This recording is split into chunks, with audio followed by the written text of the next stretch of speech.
and welcome to the first ever Arn and Eddie experience. I am Eddie Sideburns, and my co-host here is sporting his lovely yellow Everton shirt. I am Oh, it's a sporting. beauty.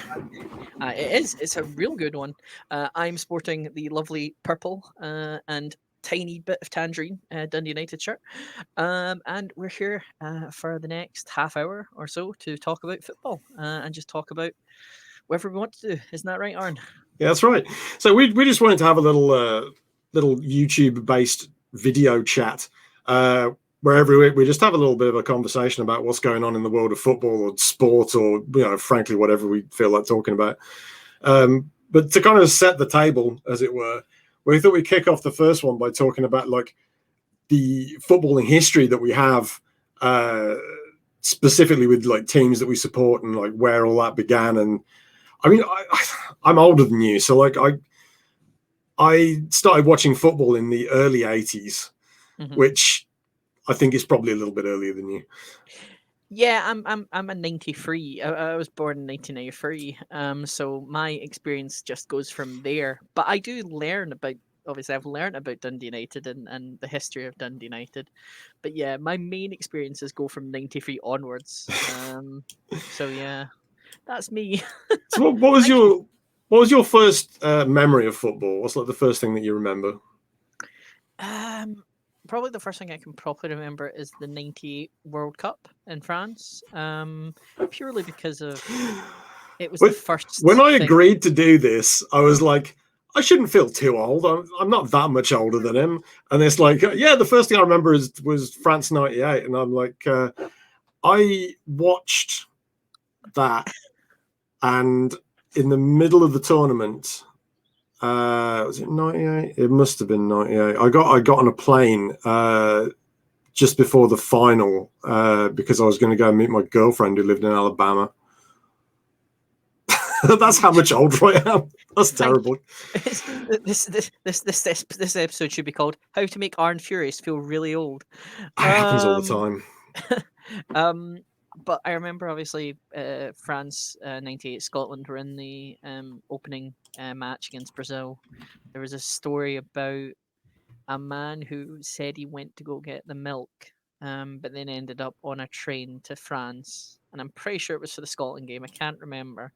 And then just kind of started to get into football from there, and just kind of finding a team and thinking obviously okay, well. We've got a place near Dundee, and there's two teams, and which one do I choose? And I just think kind of Dundee United just kind of swayed towards me. It was the tangerine. I think it was the tangerine. Was it just the colour? Yeah, I'm gonna say it was the colour. It's weird because like you start off with the colour, and then you end up hating another team because they're the traditional rival. It's like so when I was a kid. I was just really like the colour blue. So I had a choice of I'm from the Midlands. So at the time, Birmingham City was like the main team in the Midlands that played in blue, and they were shocking. Like they were dreadful in the '80s.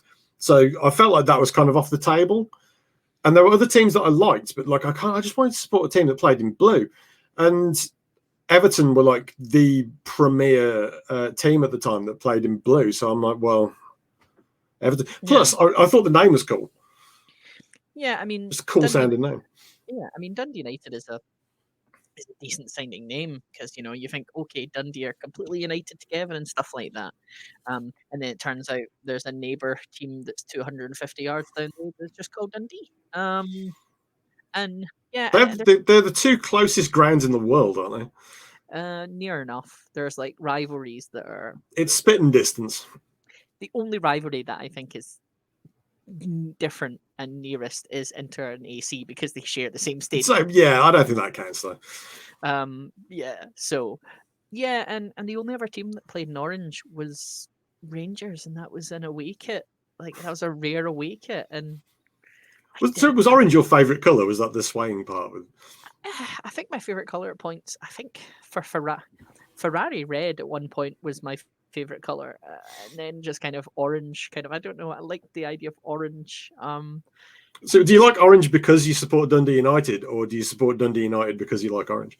I think I support a mixture. I think it's a mixture of. It kind of came together.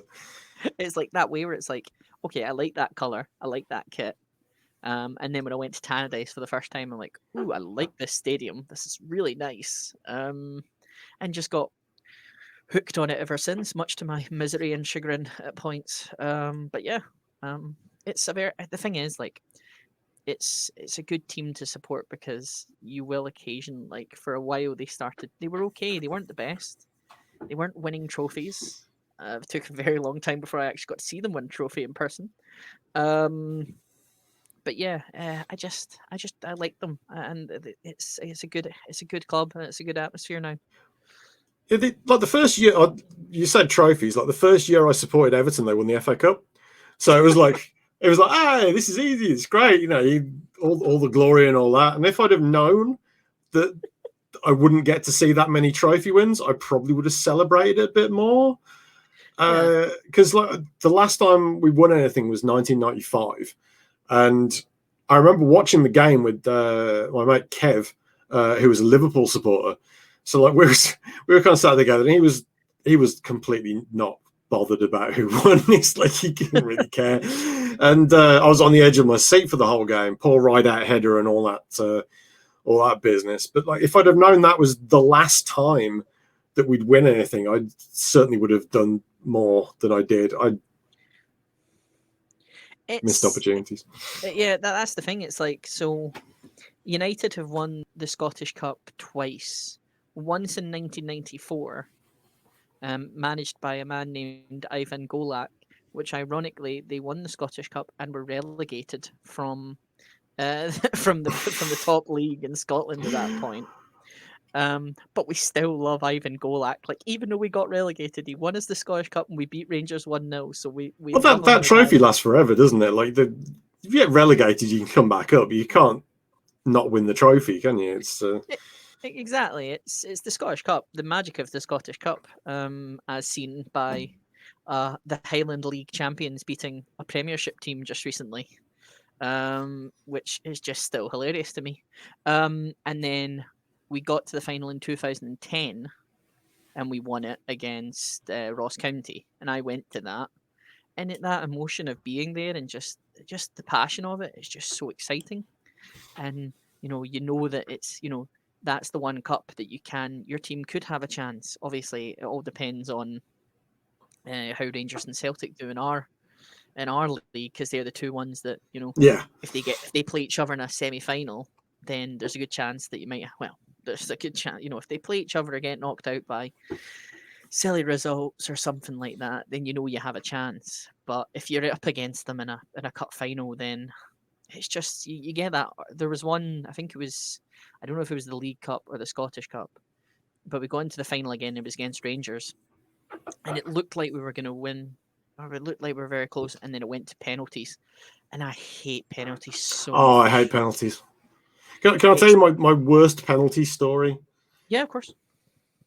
I was at work. I used to work in Victoria Wine, so it was like an off license on the corner, just down the road from where I lived.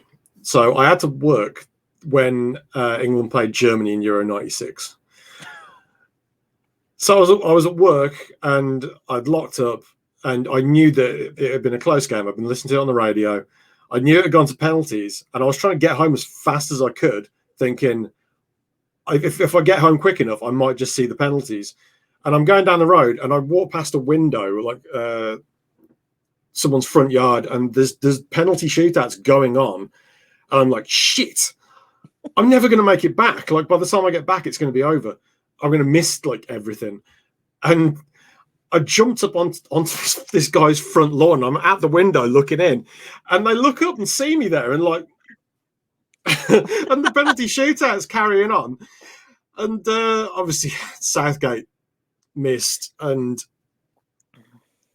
I apologise to the person whose house it was for swearing as loudly as I did, but so I ended up just strolling home miserable. But I guess at least I saw it. I got to be a part of the moment. At least you were there, yeah. I was there in person.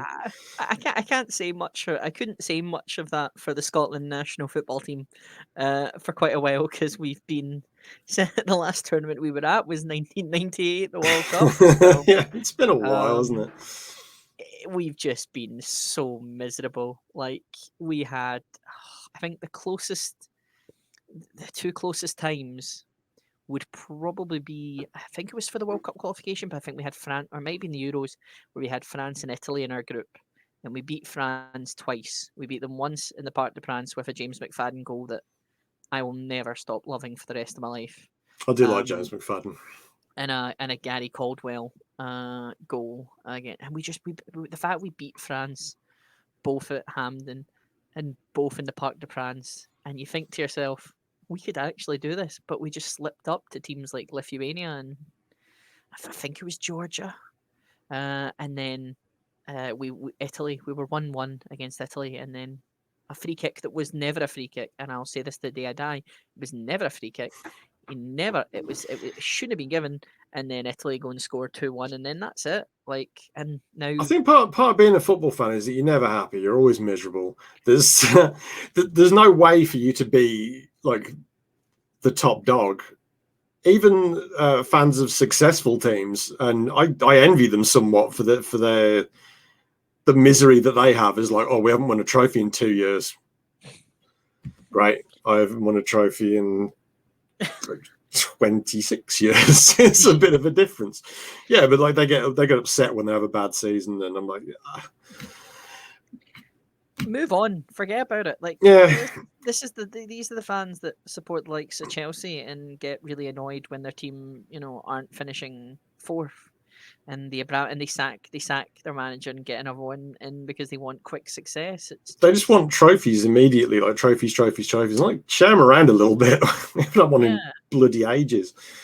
It's like at least your team might win the whatever it's named now, the Domino's, Pizza Hut, Angry Joe's, Papa John's trophy or some kind of something, yeah, like the last trophy that Dundee United won was the Iron Brew Cup or the Iron Brew Cup, which I wouldn't celebrate at all. Like, you can have some Iron Brew. Won. Do you like Iron Brew? Yes, I like Iron Brew. Iron Brew is great. I feel that is a north-south divide because I just don't like it at all. Oh, even my girlfriend who lives in Chicago loves Iron Brew. It's a good drink. It really is. But yeah, do you see the thing? Yeah, like we won that. We beat St Mirren 2-1, and I was just like, well done, we won, but like it's not really even a trophy. Yeah, it's like the I can't even remember what it's called. There was a trophy that they put into the English system, which was for the top flight teams and the teams in the championship. I can't even remember what it was called. It didn't last very long, but the first season Everton made the final, and I was like, we're going to win something. I was getting ready to celebrate that, and we had Palace in the final. I'm like, trophy, and we lost 4-1. So we can't even win the trophy that doesn't mean anything. It's like I remember, like, if you look at a team like Newcastle, and you go, what's the last trophy the Newcastle won? I'm pretty sure the last trophy they won is the Intertoto Cup, and that isn't even a cup. That's just something that a ton of people won. I can't even remember the rules of the Intertoto Cup. I remember it was something to do with like European competition. It was like so you had the UEFA Cup and you had the Champions League, and the Intertoto Cup was the kind of step ladder to get you into the UEFA Cup. Yeah, you had to win it to get into the like UEFA Cup, didn't you? Yeah, but I'm pretty sure like there are 7 teams who won the Intertoto Cup because they won a game. It's like that Europa League conference thing. I don't know what on earth they're doing with it, and the only experience I've seen of it is in Football Manager. But yeah, it's like, this is the thing. Like, when you're a fan of like these clubs, trophies. Yeah, you love when you have a good run in the Scottish Cup, you get really excited about it. And when one of the bigger teams gets knocked out, your heart flutters a bit because you're going, oh well, we might make it there. And then just, because something happens, or, the magic of the cup, as they say. The magic of the cup. I love a cup competition because like you always have this thing where like one of the big teams gets bantered out early on, And you kind of get the feeling that if enough of them get knocked out in that fashion, then your team has a chance. It's like you haven't got a chance of beating them. Yeah. Like you don't expect Dundee United to knock Celtic and Rangers out to win a trophy. It's not going to happen, is it? You hope that somebody else does it, like a Motherwell do them on penalties or something. I've just plucked the team out of random now. I don't even know if Motherwell are any good. I would have said Kilmarnock purely to entertain one member of our soon-to-be audience potentially. Killy, yeah. I'm a big Kilmarnock, big Alan Power fan. Yeah, but it's like Eamon Brophy, the lone wolf. But yeah, like you expect that to happen, and then it just doesn't. And it's like, I think because I think Rangers against Brora Rangers, I can't remember who they're against, but then if that happens, like if something like that happens, then it would be amazing because it's just so good for the competition.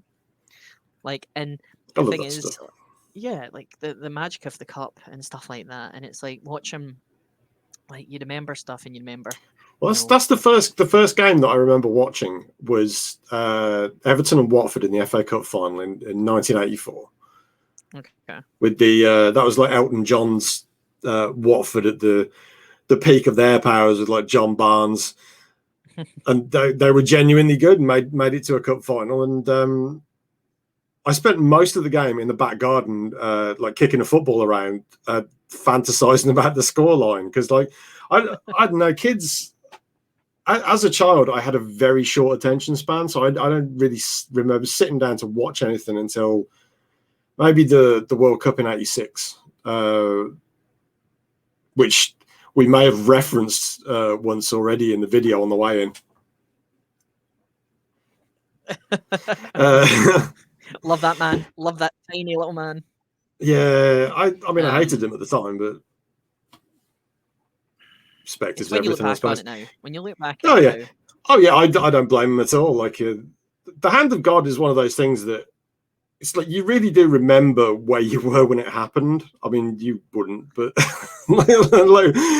I remember it happening, and like turning around to my dad and went, "Oh, he's cheated, he's punched it in," and I blame the referee, to be honest, because like how do you not see that? It's ridiculous. So I don't blame Maradona at all, because Maradona wanted to win that game. That game meant more to him than anything. He didn't care about his club. It was all about like the glory of Argentina, and he really cared about his country, and he really cared about being Argentinian.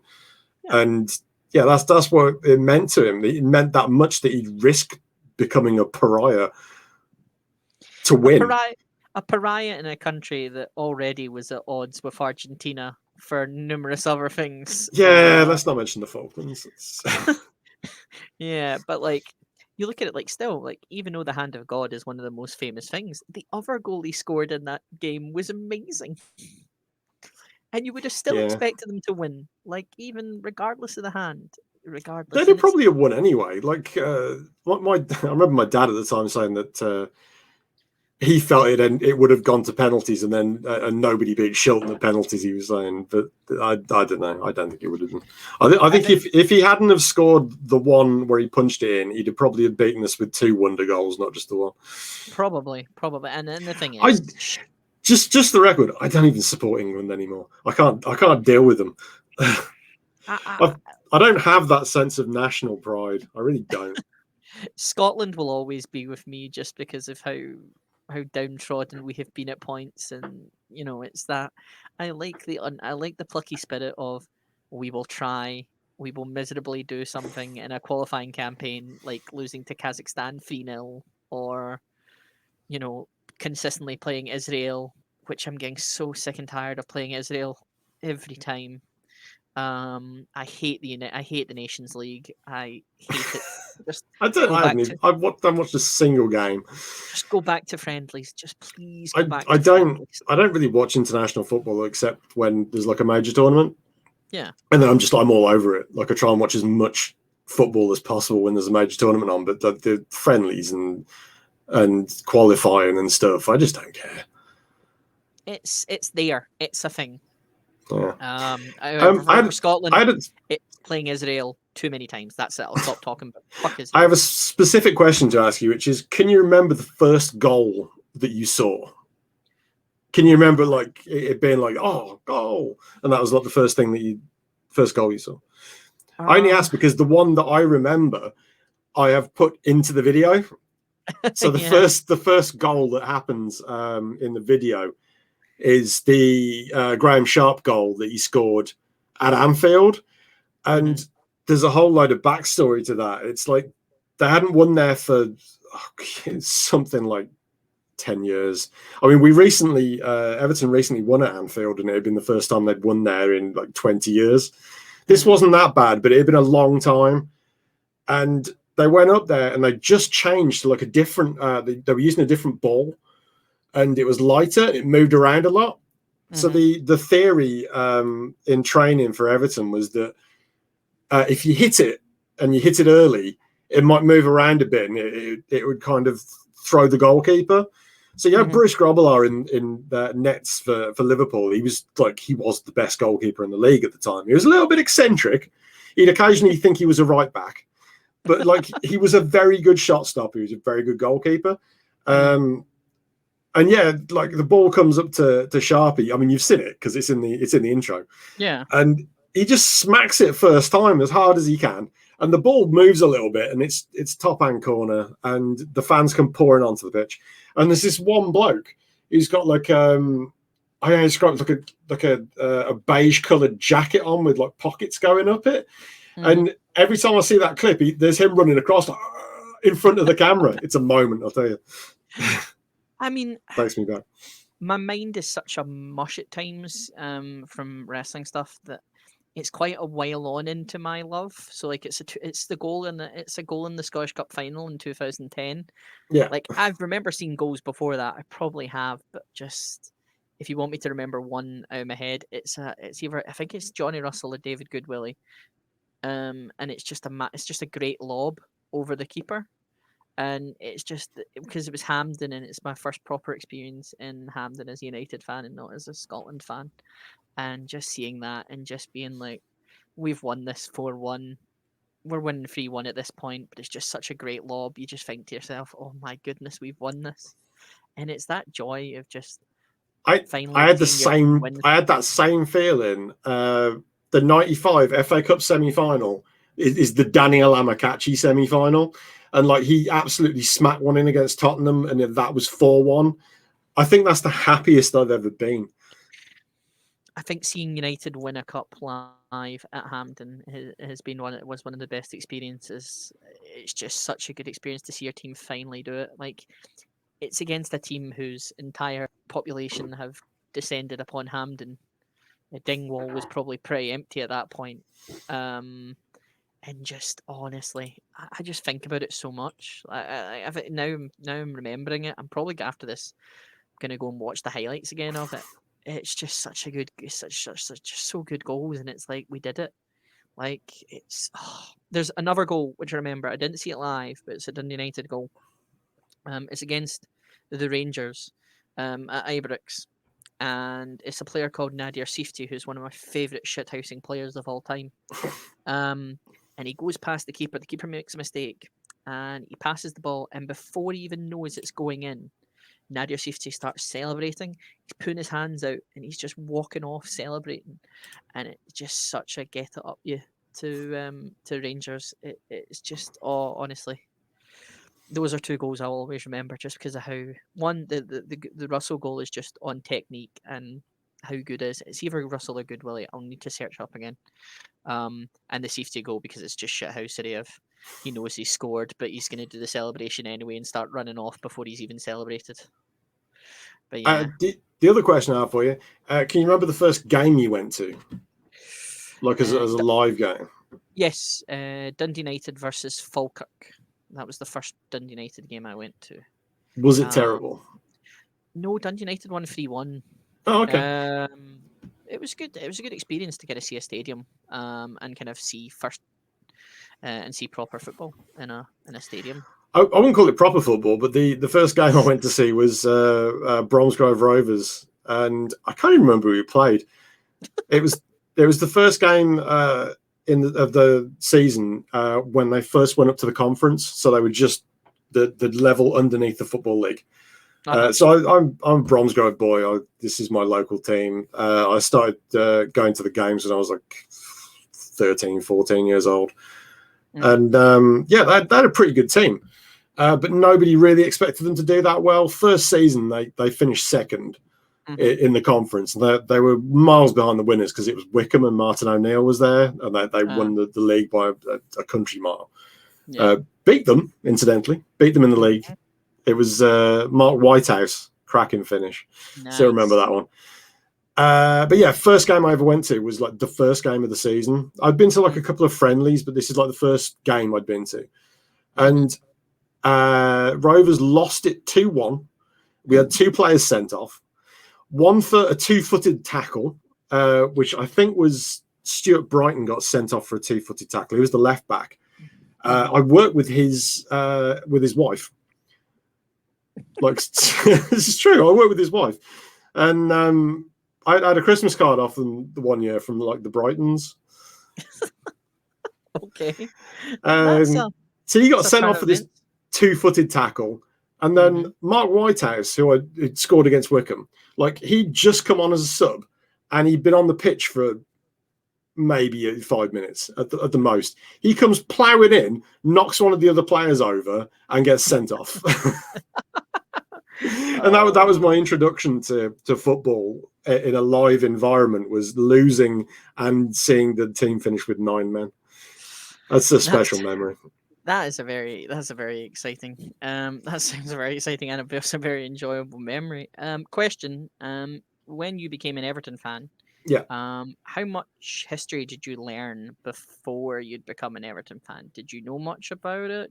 I knew nothing. So like when I started supporting them, like I say, it's the 83-84 season. I remembered the cup final the year before was the Man United Brighton one that went to a replay. It was like Les Sealy made a really good save. Anyway, so the first season I started following was just after that, because like I remember the kids talking about that game, and I was like, I need to get into this next season. So I watched like games sort of on and off over the course of that season. So it's at 83-84, and I just wanted to support a decent team that played in blue. That was the only requirement. I didn't realize where Everton was from at that point. So like I probably could have made life easier on myself by supporting a more localized team. But the thing about me as a kid is I loved like stats and stuff. So I got one of the I looked over my shoulder thinking, I've probably got one in the room somewhere. But like you used to have the football yearbook things that were like these tomes. They were like this thick. I'm not even exaggerating. They were like that thick. And it'd have all the information in there about like everything. You'd have all the past league winners, all the results from the previous season, all the World Cups, the Euro, everything was in there, the European Cups. And I'd go through it just reading about all these like games and stuff, like the Real Madrid and Eintracht Frankfurt in the European Cup and all this business. That I read through all the statistics of it. So I was a mad fan of like stuff like that before I was actually watching anything. So I think I knew more about football statistically than anyone else in my year at school, but I'd probably watch less football than anyone else in my year at school. See, because I'd learned when I decided Dundee United, I decided kind of later on in my life, I decided, well, I kind of want to learn the history a little bit about this team. So I discovered winning the Premier Division at Dens Park in 82-83.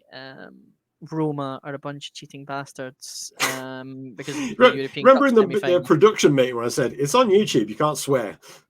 Okay, so well, I mean, it technically depends on what your typing of that word is. But yeah, they have no legitimate fathers. Yeah, well. Forever hating Roma for cheating in the European Cup semi-final, having an undefeated record against Barcelona in European Cup competition. I didn't even know about the Roma thing until you literally pointed me in the direction of an article on it. So that was news to me. 50,000 he sold himself out for. 50,000. Hope it was worth it. Hope it was really, really worth it. I'm clearly not mad about it. It's disgusting.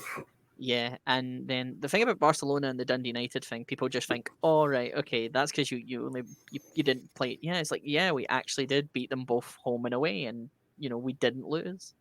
Then when we played them in a friendly quite recently, they absolutely humped us. But that's just that, It's a that's friendly. kind of They don't care. Friendlies don't care. they don't matter. So yeah, I kind of did that, learning about the likes of Paul Sturrock and Ralph Milne and all those, and Eamon Bannon, and learning about all the, Hamish McAlpine and all these.